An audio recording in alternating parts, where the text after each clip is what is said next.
Party fund என்பதன் மூலமாகவே வளர்ந்த கட்சி திமுக. கலைஞன் என்றால் கற்பழிப்பு, கொலை, திருட்டு போன்றவற்றை செய்பவன், என்ன அது பிறவியில் வந்ததை விட முடியாதுன்னு சொன்னாராம். ஏன்னா ஏற்கனவே ஏவா வேலுடைய பினாமி என்று கொங்கு பகுதியைச் சேர்ந்த மீனா கந்தசாமி ஏற்கனவே தாவேக்காக்கு போயிட்டாங்க. அமைச்சர்கள் சேர்ந்து வாங்க ஆரம்பிச்சிருக்காங்க. ஆடியோ வச்சிருக்கேன்னு வேற அண்ணாமலை சொல்றாரு. இல்ல சார், அண்ணாமலையை பொறுத்த வரைக்கும் அவர் கொஞ்சம் கிரெடிபிளா பேசணும். அவர் அட்டென்ஷன் சீக்கர் என்ற நிலையில் சொன்னா ரிலீஸ் பண்ணும் சார், வேற எதுவுமே வேண்டாம்.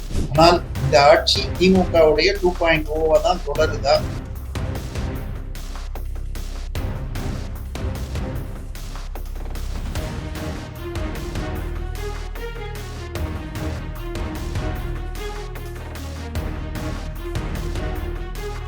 வணக்கம் தென்னவன் மீடியா நண்பர்களே. நம்ம இந்த சேனலை ஆரம்பித்து 7 மாதம் ஆக போகுது. உங்களுக்கு எல்லாருக்கும் தெரியும், 7 மாதமாக நம்ம மிக வேகமாக வளர்ச்சி அடைஞ்சு இப்போ 40,000 சப்ஸ்கிரைபர்ஸை ரீச் பண்ணியிருக்கோம். இந்த வளர்ச்சிக்கு நாங்கள் இது வரைக்கும் எந்த நிதி உதவியோ இல்லாட்டி யார்கிட்டையும் போய் ஒரு பண ஆதரவோ நம்ம கேட்டதில்லை, இப்பயும் கேட்க போகிறதில்ல. ஆனால் எங்களுக்கு உங்களுடைய சப்ஸ்கிரிப்ஷன் இன்னும் நிறைய தேவை.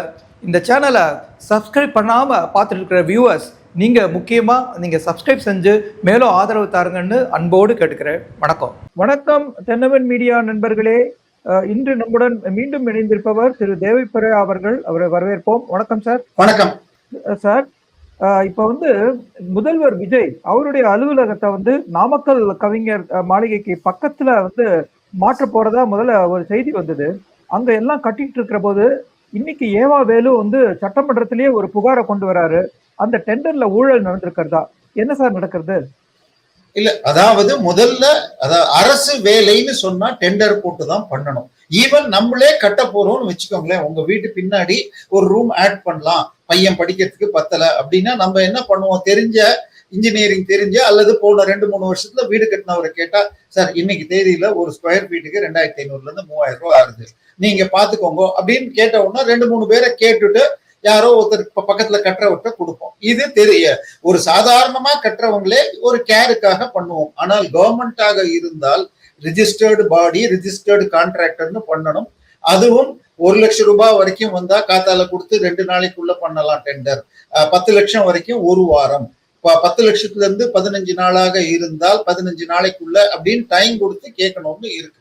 சோ இது கிட்டத்தட்ட 5 கோடின்னு இன்னைக்கு சொல்றாங்க, நேற்றுக்கு 10 கோடின்னு வந்தது. சோ இந்த வேலை வேகமா முடிக்கணும். டெண்டர் ப்ராசஸ் 10 கோடி ரூபான்னு நீங்க டெண்டர் போட்டா அதுக்கு 30 நாள் டைம் கொடுக்கணும். அதுக்கப்புறம் அது அப்ரூவ் பண்ணி ஆர்டர் கொடுத்து வர்றதுக்கு டைம் ஆகும்னு ஏற்கனவே இருக்கிற கான்ட்ராக்டர் கொடுத்துருக்காங்க. சரி, இதுக்கு பவர்ஸ் இருந்தாலும் என்ன ரேட்டுக்கு வாங்கியிருக்காங்கன்னு முதல்ல பார்க்கணும். ஏன்னா இன்னொன்னு, இந்த ஆட்சி வந்தப்புறம் இன்னொரு மிகப்பெரிய ஒரு கிளாரிபிகேஷனையும் விஜய் கொடுத்தார். அது மிக அற்புதமான கிளாரிபிகேஷன். அதாவது என்ன பண்ணுவாங்கன்னா, டெண்டருடைய வேல்யூ 1 crore வச்சுக்கோங்க. இந்த இன்ஜினியருடைய பவர் 25 லட்சம்னா 4 டெண்டரா பிரிச்சு கொடுப்பாங்க. ஏன்னா அவருடைய பவர் அப்ரூவல் வாங்காம பண்றது. நம்ம அதே மாதிரி கோயில்கள் முழுக்க இப்படிதான் நடந்திருக்கு, எந்த அப்ரூவலும் இல்லாம பண்ணிட்டு இருந்தாங்க. சோ அப்படி இருக்க இவருடைய ஆட்சியில் வெளிப்படைத்தன்மை என்பதை மீண்டும் மீண்டும் பேசிட்டு, அதுவும் அவர் பதவி ஏற்கிற அன்னைக்கு முதல் நாளே அவர் பார்க்காம படிச்சார். கவர்னர் கொஞ்சம் டென்ஷன் ஆச்சு, ஆனா தப்பு இல்லாம கரெக்டா படிக்கிறப்ப, அந்த உறுதி ஏற்கிறப்ப, நான் ஆண்டவனின் மீது ஆணையாக அப்படின்னு சொன்னப்ப அவர் எந்த தவறும் இல்லாமல் செய்வார் என்ற நம்பிக்கை இருந்தது. இப்ப அதே பொதுப்பணித்துறை அமைச்சர் சொல்றப்ப, நாங்க டெண்டரை கேன்சல் பண்ணி திருப்பி கொடுத்ததுனால 36% வரைக்கும் போன முறை நீங்க கொடுத்த விட்ட ரேட்ல குறைஞ்சிருக்குங்க. See, that is quite welcome. கிட்டத்தட்ட ஒரு ஆண்டுக்கு 1.5 to 1.25 லட்சம் கோடிக்கு டெண்டர் கொடுக்கப்படுகிறது. 25% வச்சுக்கோங்க. எல்லா டெண்டர்லயும் 36% வர முடியாது. வச்சாலே கிட்டத்தட்ட 40,000 கோடி மிச்சமாகும். தமிழ்நாடு இந்த வருஷம் 1,74,000 கோடி கடன் வாங்குறதுன்னா அதுல 40,000 கோடி இந்த டெண்டர்லயே மிச்சமாகும். ஏன்னா பெருவாரியான நம்ம பட்ஜெட்ல கமிட்டட் எக்ஸ்பென்சஸ்ல maximum salaries of government employees and retired பர்சன்ஸுக்கு கொடுக்கறது, பென்ஷன்ஸுக்கு போறது, அதுல 1 ரூபா கூட குறைக்க முடியாது. உதாரணமா நம்ம இருக்கிறதுலயே அதிகமா செலவு பண்ற டிபார்ட்மெண்ட் 44,000 கோடி கல்வித்துறைக்கு ஒதுக்கியிருக்காங்க. ஆனால் கல்வித்துறையில 99% சம்பளத்துக்கும் பென்ஷனுக்கு தான் போகுது. சோ அதுல ஒன்றும் பண்ண முடியாது. ஆனால் ப்ரொக்யூர்மெண்ட்ல குறைக்கலாம். இப்ப கரண்ட இன்னைக்கு இதுல வாங்கினீங்கன்னா, கரி பிளான்ட்ல வாங்கினீங்கன்னா 4,000 ரூபாய் ஆகுது. அதே சோலார் இதுல விண்மில்ல வாங்கினா 6,000 ரூபாய் என்னமோ ஆகுது. ஆனால் சோலார் இன்னைக்கு 2.25 ரூபாய்ல வருது. ஆனால் அதே நேரத்துல சோலார் பகல்ல தான் வரும், நைட்ல வராது. இதெல்லாம் அட்ஜஸ்ட் பண்ண வேண்டி இருக்கும். அதே மாதிரி லாங் டேர்ம்ங்கிறது எவ்வளவு நாள் போகணும். ஏன்னா ஒரு சின்ன உதாரணம் சொல்லிட்டா புரிஞ்சிடும். தற்போதைய சீஃப் செக்ரட்டரி ஹானஸ்ட் ஆபீசர்னு சொல்லப்படுற சாய்குமார், அவருடைய பதவி இந்த மாதத்தோடு முடிந்தாலும் இன்னொரு 6 மாசத்துக்கு எக்ஸ்டென்ஷன் வாங்கியிருக்கார். அவர் 2015 டிஎன்இபி சேர்மனாக இருந்த பொழுது solar power plant 642 megawatt Adani கிரீனோடு 7 ரூபா 1 பைசாக்கு வாங்கி 25 வருஷத்துக்கு போட்டிருக்காரு. 2040 வரைக்கும் நம்ம 7 ரூபா 1 பைசாக்கு வாங்கணும். ஆனால் இன்னைக்கு 2.25 2.5 ரூபாய்க்கு கிடைக்கும். ஸோ 5 வருஷம் போட்டிருந்தா 2020 முடிஞ்சிருக்கும். 10 வருஷம் போட்டிருந்தாலும் 2025 முடிஞ்சிருக்கும். 2040 வரைக்கும் வி ஆர் கமிட்டட். ஸோ இது மாதிரி தவறுகளை, ஏன்னா இந்த பர்ச்சேஸ் பிரைஸ் தான் குறைக்க முடியும், சேலரியை குறைக்க முடியாது. அல்லது இந்த கான்ட்ராக்ட்ல லீக்கேஜஸ் பார்ட்டி ஃபண்டுன்னு வாங்குறது குறைக்கலாம், ஸோ நிக்கலாம். இது பார்ட்டி ஃபண்ட் நிறுத்த முடியுமான்னு தெரியாது. அரசியல் கட்சிகள் மீட்டிங் போடணும், மாநாடு போடணும்னா பெரிய செலவு வேணும். நேற்றைய தினம் ஒரு மிகப்பெரிய மாநாடுன்னு ஒண்ணு நடத்தி அதுல 2 நிமிஷம் கூட பேசல, அவரே மயங்கி விழுந்தார்னு வந்தது.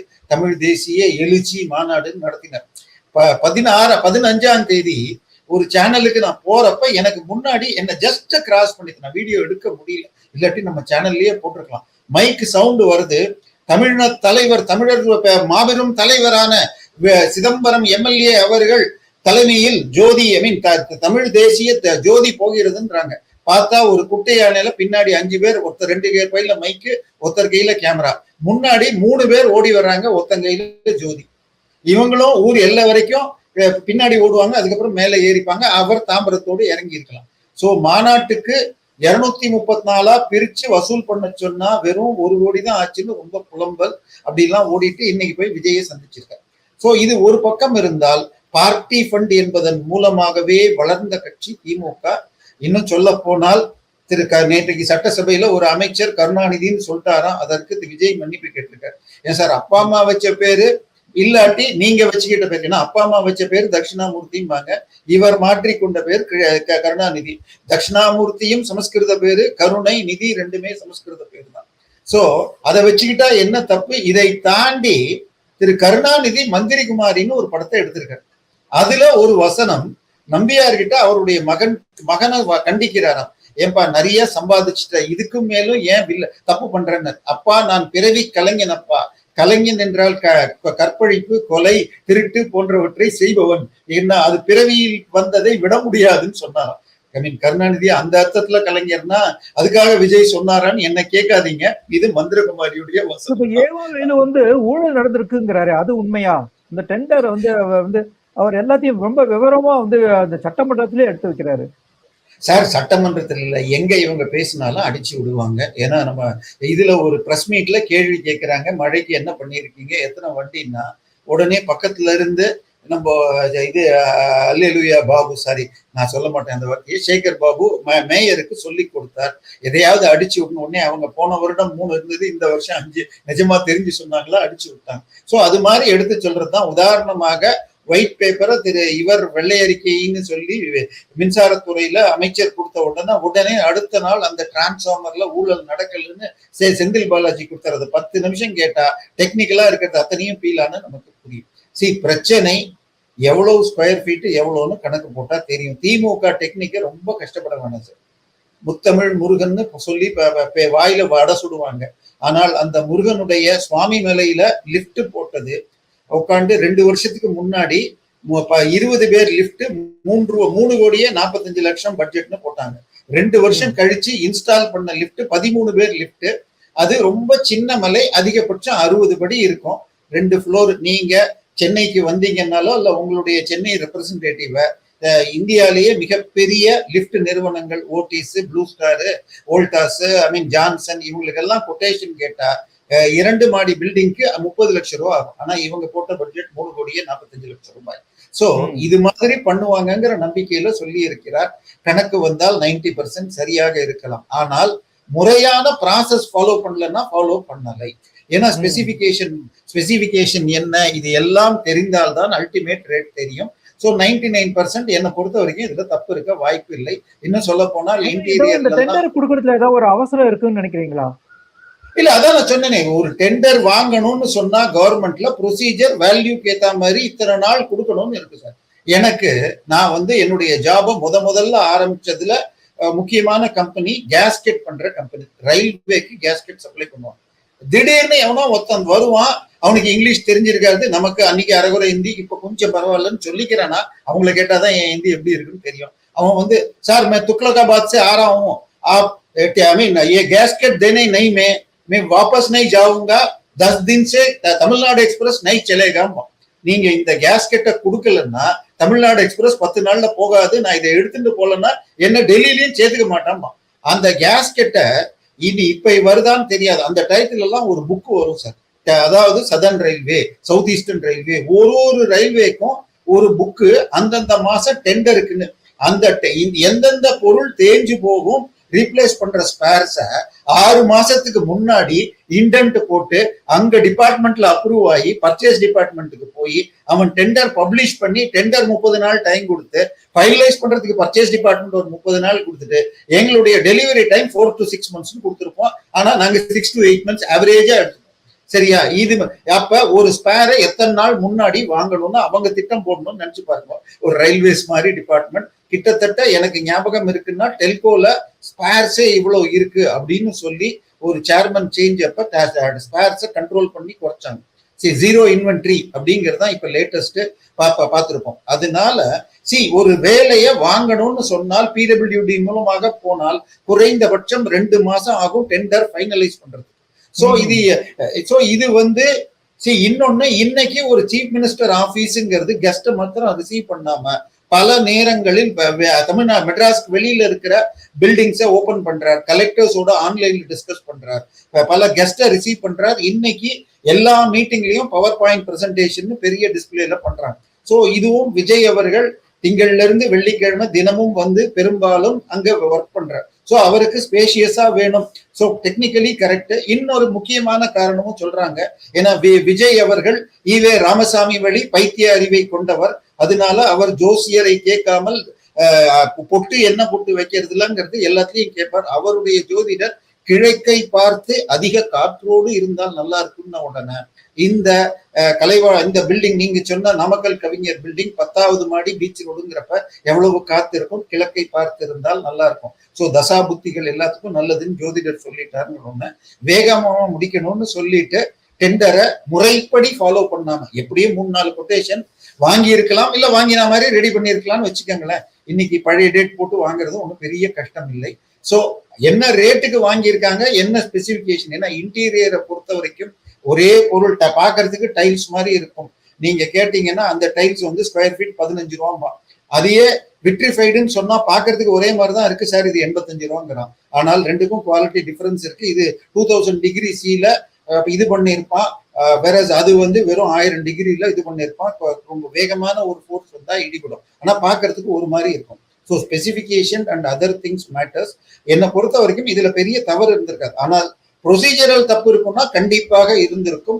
இது எல்லாரும் பண்ணுவாங்க சார். ஜெயலலிதா வீட்டுக்கு வாடகை வாங்க மாட்டேன், 1 ரூபா தான் வாங்குவேன்னு அனௌன்ஸ் பண்ணாங்க. அதுக்கப்புறம் ஐடி கணக்கு வந்ததுக்கு அப்புறம் அவங்களுடைய வீட்டுக்கே அரசாங்க வாடகையே வாங்கிட்டாங்க. இதை கிண்டல் செய்து கருணாநிதி பேசிட்டு அதுக்கப்புறம் அவரும் இதே மாதிரி பண்ணிட்டு வாடகையை ஐடி கணக்கு கட்டுறதுக்காக வாங்கினார். சோ இது மாதிரி பல நேரங்கள்ல நடந்திருக்கு.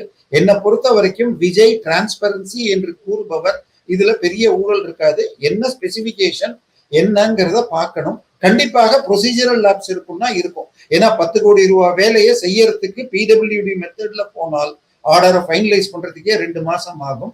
ஸோ அது வரைக்கும் இவருக்கு வேலை முடியாதுங்கிறதுனால மேபி இதுக்குள்ள முடிக்கணும் ஒரு டார்கெட் வச்சு ஒரு 4 கொட்டேஷனை வாங்கிட்டு ஏற்கனவே அனுபவம் உள்ள ஒரு பெரிய ஆளை போட்டிருப்பாங்க. என்னை பொறுத்த வரைக்கும் தப்பு இருக்குன்னு சொல்ல முடியாது. ஆனால் இது நடந்த இதே நேரத்தில் நம்ம கோயில் துறை, இந்து சமய அறநிலைத்துறை ரமேஷ் அவர்கள் ரூமுக்கும் ரிப்பேர் பண்ணாங்க. அதுவும் வாஸ்து காரணமான்னு தெரியாது. அவருடைய அறையை போன ஆட்சியில திரு சேகர் பாபு வந்தவுடன் 1.25 கோடிக்கு பண்ணாங்களாம் சார். ஒரு அமைச்சரும் நானும் நீங்களும் சென்னைக்கு வெளியில மடிப்பாக்கம் தாண்டி எங்கேயாவது 30-40 லட்சத்துக்கு செகண்ட் ஹேண்ட் கிடைக்குமான்னு தினம் தேடிட்டு இருக்கேன், கிடைக்க மாட்டேங்கிறது. இவங்க இன்டீரியர் மாத்திரம் 4 வருஷத்துக்கு ஒரு தடவை 1.25 கோடின்னா இது என்னன்னு எனக்கு புரியல.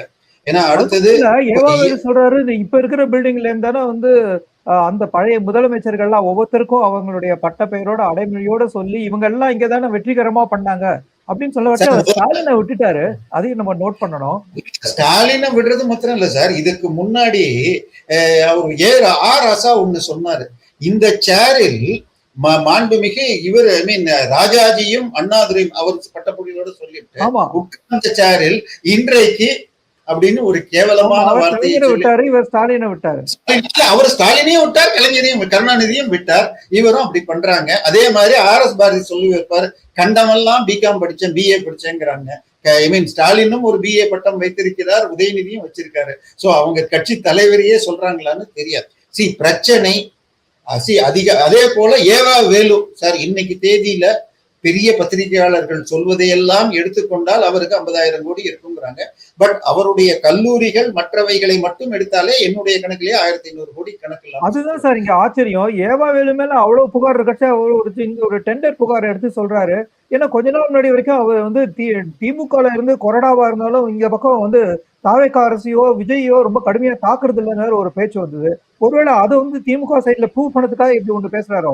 இதுதான். ஏன்னா ஏதாவது முந்தானத்து போன இந்த செஷனுடைய ஏர்லியர் பார்ட்ல கிட்ட அந்த இது மரிய வில்சன் அவர்கள் அருவருப்பாக கீழ்த்தரமாக தமிழில் அன்பு அமைதி இரக்கம் இல்லைன்னு சொன்ன உடனே இவர் அதுக்கு சமாதானமா எனக்கு அவர் தெரியும் ஏதோ கொஞ்சம் கோபத்துல சொன்னார்னு பூசி மெழுகினார். சோ அதே போல வசந்தம் கார்த்திகேயன்னு சொல்லிட்டு இவருடைய நேரடி சிஷ்யர் அவர் வந்து எனக்கு திமுகல 2021 சீட்டு வாங்கி கொடுத்ததே A² தான் என்று அமைச்சர் A² பாராட்டினார். இப்ப நமக்கு வருகின்ற செய்திகள் 4 திமுக MLA-க்களில் அந்த பாராட்டி பேசிய அவரும் இருக்கிறார். ஏன்னா ஏற்கனவே ஏவா வேலுடைய பினாமி என்று கொங்கு பகுதியைச் சேர்ந்த மீனா கந்தசாமி ஏற்கனவே தாவேகாக்கு போயிட்டாங்க. சோ இதுல என்னன்னு தெரியாது. என்னை பொறுத்த வரைக்கும் இந்த ஆட்சி ஓரளவுக்கு நல்லபடி நடக்குது. அதே நேரத்தில் ஒரு அமைச்சருடைய அப்பா மூலமாக டீலிங் நடக்கிறதுங்கிறாங்க. ஐ மீன் கனிம வளத்துறை அமைச்சர், இன்னொரு அமைச்சர் மாமனார் மூலமாக நடக்கிறது அப்படிங்கிறாங்க, இன்னொரு அமைச்சர் கணவர் மூலமாகன்றாங்க, இன்னொரு அமைச்சர் அண்ணன் மூலமாகன்றாங்க. இது மாதிரி பல இன்னொரு அமைச்சர் அண்ணாமலையோட பேட்டியில இதுக்கெல்லாம் எனக்கு ஆடியோ வேற நான் வச்சிருக்கேன், அமைச்சர்கள் சேர்ந்து வாங்க ஆரம்பிச்சிருக்காங்க, நான் ஆடியோ வச்சிருக்கேன்னு வேற அண்ணாமலை சொல்றாரு. இல்ல சார், அண்ணாமலையை பொறுத்த வரைக்கும் அவர் கொஞ்சம் கிரெடிபிளா பேசணும். அவர் அட்டென்ஷன் சீக்கர் என்ற நிலையில் சொன்னா ரிலீஸ் பண்ணும் சார், வேற எதுவுமே வேண்டாம்.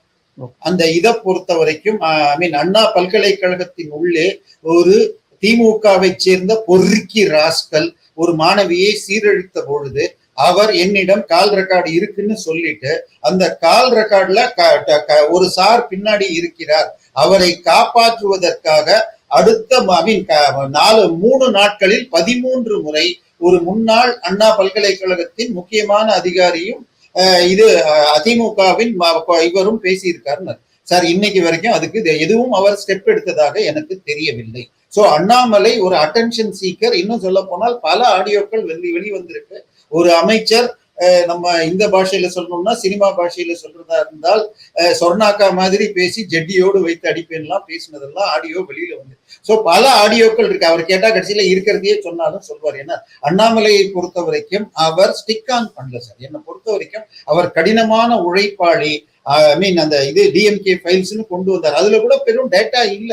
ஏன்னா KN நேருக்கு 2,500 கோடி சொத்துன்னு சொன்னார். ஆனால் அதுல 2,000 கோடி சார் உங்க சேனல்ல என்ன சொல்லலான்னு தெரியல. தனலட்சுமி சீனிவாசன் குரூப் இன்னைக்கு கிட்னி திருட்டுன்னு சொல்லுமா கிட்னி முறைகேடுன்னு சொல்லுமான்னு தெரியல. அந்த குரூப் உடைய 2,000 கோடியே KN நேரு பேர்ல தான் ஏற்றிருந்தார் திரு அண்ணாமலை அவர்கள். ஆனால் TVH குழுமம் சென்னையில் கம்ப்ளீட்டட் ப்ராஜெக்டோட இன்னைக்கு மதிப்பே குறைஞ்சபட்சம் 50,000 கோடி. அவங்க வெப்சைட் படியே வரும். ஒரே ஒரு ப்ராஜெக்ட் இதுல அதுக்கு பேர் என்ன சொல்றது, நம்ம அபிராமி தியேட்டர் பொரசவாக்கத்து பக்கத்து ரோட்ல TVH லும்பினிங்கிற ப்ராஜெக்ட் 4 லட்சம் சதுரடி அடிமனை, 10 லட்சம் build up area, super build up area 15 லட்சம் சதுரடி, 19 மாடி பில்டிங். சோ அதுக்கு 15 லட்சம் இன்ட்டு 3,000 ரூபாய்னா இன்னைக்கு என்ன மதிப்புன்னு 30,000 ரூபாய் ஒரு ஸ்கொயர் ஃபீட். இன்னைக்கு நீங்களே போய் தேடிக்கலாம். TVH லும்பினின்னு போட்டா மக்கள் பார்த்துக்கலாம். அதே மாதிரி இதுல எல்பி ரோட்ல 3வது ஆண்ட்ரியூலையும் அவர் தான் 19 மாடியா டெவலப் பண்ணார். தமிழகத்தின் அதானியான சன் குழுமத்துடைய ஹெட் ஆபீஸ்க்கு அடுத்த 2வது பில்டிங் 10வது மாடி. அதுல இருந்து பீச் பார்த்தா அவ்வளவு நல்லா இருக்கும் சார். அதுல இருந்து நானும் போய் ஒரு கஸ்டமர் வேல்யூவேஷனுக்காக மொட்டை மாடிக்கு போய் பார்த்தேன். அதுக்கு மேல நமக்கு வசதி இல்லை. அதுக்கப்புறம் எத்தனை நாளைக்கு சார் 19, 14 சென்னைன்னு சொன்னாலே பழைய சினிமால பாத்தீங்கன்னா சென்ட்ரல் ஸ்டேஷனை காட்டுவாங்க, அப்புறம் பீச், அந்த நேப்பியர் பாலத்தை காட்டுவாங்க. அடுத்தது எல்ஐசி 14 பெருசுன்னு நினைச்சிட்டு இருந்தோம் சார். இவங்க 19க்கு போனாங்க. அதுக்கப்புறம் கேஎன்ஆர் கிட்ட எத்தனை நாள் சார் 19 நீங்க என்ன படூர்ல 33 மாடிக்கு டிவிஹெச் குவாட்ரண்ட்னு போட்டிருக்காரு. சோ இல்ல டிவிஹெச் குவாட்ரண்ட் வந்து எல்பி ரோடு, அது வந்து டிவிஹெச் இதுன்னு. சோ இவர் இந்த மாதிரி இந்த கம்ப்ளீட்டட் இது தவிர வில்லாஸ் அது இதுன்னு போட்டா 50,000 கோடியை தாண்டது. சட்டசபைக்குள்ளேயே திமுகவை சேர்ந்த முன்னாள் இந்த அமைச்சர், அவருக்கு 1000 ஏக்கர் நிலம் இருக்குன்னா உடனே செங்கோட்டையன் ஐயா அவரை இதுல மாட்டி விடாதீங்க அப்படின்னாரு லேண்ட் சீலிங்ல. சோ இது எல்லாத்தையும் தெளிவா கொண்டு வரணும். இன்னொன்னு வெறும் ஃபைல்ஸ் இது பண்ணாம அதை ஒரு விசாரிக்கக்கூடிய புகாராக எப்படி அறப்போர் இயக்கம் செய்கிறதோ அது மாதிரி ரெடி பண்ணி டிவிஎஸ்சி இங்க மத்தியில அல்லது கவர்னர் வரைக்கும் கொடுக்கணும். 2வது முறையோ 3வது முறையோ பெட்டி பெட்டியா கொண்டு போய் கொடுத்தார். அண்ணாமலை ஒரு திறமையான ஒர்க்கர், ஐபிஎஸ்ல இருந்து அவருக்கு சட்டம் தெரியும். அவர் அரசியல்ல இறங்கினார். 24/7 வாரத்துக்கு 7 நாளும் உழைத்தார்னு நமக்கு தெரியும். பட் இப்ப வெறும் அட்டென்ஷன் சீக்கராக மாறிட்டாரோ, அதுவும் தனக்கும் பிஜேபிக்கும் தொடர்பு இல்லைன்னு என்னென்னமோ பேச தொடங்கிட்டாரோன்னு பயம் இருக்கு. அவர் மீண்டும் என்ஜிஓ பாலிடிக்ஸ்ல இருந்து அரசியல்ல வர வரைக்கும் நம்ம அவரை தொட வேண்டாம். பட் நீங்க கேட்ட இந்த விஷயத்தை பொறுத்த வரைக்கும் ஊழல் நடந்திருக்காருன்னா டோட்டலா பார்த்தாதான் தெரியும் ஸ்பெசிபிகேஷன் என்ன போட்டிருக்காங்க என்னன்னு. ஆனால் ப்ரொசீஜரல் லேப்ஸ் இருக்கா? எப்படி ஒரு 10 கோடி ரூபாய்க்கு வேலை செஞ்சால் அதுக்கு பிடபிள்யூடில என்னென்ன மெத்தட்ல ப்ரொசீஜரல் லேப்ஸ் இருக்குன்னு நீங்க சொல்ல வருது புரியுது. சோ ப்ரொசீஜரல் லேப்ஸ் இருந்தானா அதுக்கான நடவடிக்கை, சட்ட நடவடிக்கை ஏதாவது இருக்குமா? இல்ல, இது எல்லாத்துக்கும் ஒண்ணு இருக்கு சார். அதாவது 2010ல அந்த டயத்துல நான் எதேச்சியா ஜெயா பிளஸ்ல போய் அன்னைக்கு சீனியர் எடிட்டராக இருந்த நியூஸ் எடிட்டராக இருந்தவரை வேறொரு விஷயத்துக்கு சந்திக்க வேண்டியிருந்தது. அப்பதான் வந்து இந்த ஹவுசிங் போர்டுல இது ஸ்பெஷல் அலாட்மெண்ட்ங்கிறது மூலமாக பல ஊழல்கள் நடந்தது. அப்பதான் வெளியிட்டு அந்த பேப்பர்ஸ் இருந்தது. அதுக்கு ஒரு வாரம் முன்னாடி டைம்ஸ் ஆஃப் இந்தியால வந்திருந்தது. சோ அப்பொழுது நான் கேபி சுனில்கிட்ட கேட்டப்ப, சார் நாங்க தான் பண்ணோம், ஃபர்ஸ்ட் நாங்க போட்டா எதிர்கட்சின்னு ஆகும், அதனால டைம்ஸ் ஆஃப் இந்தியா கிட்ட கொஞ்சம் கொடுத்தோம், அடுத்த 10 நாள்ல வரும்னார். அதுக்கப்புறம் வந்து திரு கருணாநிதியே அந்த ஸ்பெஷல் அலாட்மெண்ட் ப்ரொசீஜர் இதை வந்து ரைட்ஸை விட்டு கொடுத்தார். ஆனால் அந்த வழக்குகள் எல்லாத்தையும் நீர்த்து போயிடுச்சு. சமீபத்தில் திரு திண்டுக்கல் பெரியசாமி, ஜாஃபர் ஷா சாதிக், ஜாஃபர் ஷா சேட்டுன்னு அந்த ஐபிஎஸ் ஆபீசர், இவங்க கேஸ் எல்லாம் முடிஞ்சது சார். எல்லாத்துக்கும் ஒரு கமிட்டி போட்டு டைம்ஸ் ஆஃப் இந்தியால வந்து தான் ஏவா வேலு படிச்சாரு, யார் கொடுத்திருப்பாங்க? இல்ல அதுதான் சார், உள்ளுக்குள்ள டைம்ஸ் ஆஃப் இந்தியாவை போன்றவர்கள் கிட்டத்தட்ட ஒரு பிரத்யேக இவரை வந்து அங்க இதுலயே இதுல செக்ரட்டரியேட்லயே ஒரு இவர் இருப்பார். அவர் செக்ரட்டரியேட்ல இருக்கிற அதிகாரிகளோடு பழக்கம் இருக்கும்.